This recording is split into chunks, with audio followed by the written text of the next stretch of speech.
Welcome to my YouTube channel mga kakusina. Ngayon magluluto tayo ng sari-saring gulay na pampahaba ng buhay. So ayan, gigisa lang tayo ng bawang sibuyas at tuya. So ayan, isutay lang natin hanggang lumabas yung kanilang aroma. Mabilis lang natin itong lutuin. At ayan, pagkatapos natin magisa lahat, maglagay na rin tayo ng kamatis.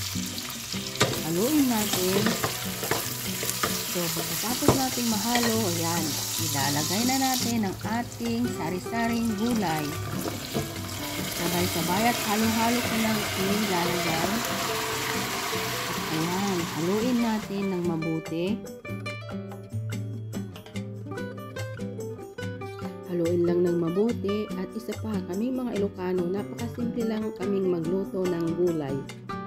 Dito mga kakusina, purong gulay lang yan at walang sahog-sahog. So ayan, takpan natin. Steam natin siya ng mga 2 to 3 minutes. And then, dito na tayo maglalagay ng asin. Asin ang pangtimpla ko kasi wala akong bagoong or ng alamang. So dito, maglalagay din tayo ng magic sarap. At dito, haluin natin ng mabuti hanggang sa madissolve. At dito, haluin lang at mabilis ang pagluluto ang ating gagawin sa ating gulay. Pagkatapos, steam lang natin siya ng 2 minutes.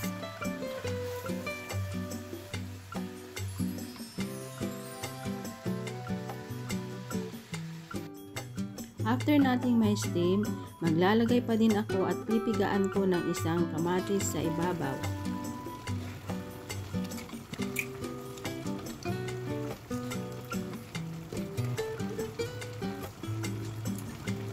Pagkatapos, takpan natin at steam natin siya ng 2 minutes or hanggang sa maluto. So, ayan, luto ng ating gulay na pampahaba ng buhay.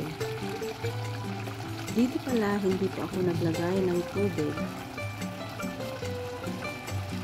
Okay na to at hanggang sa muli mga kakusina.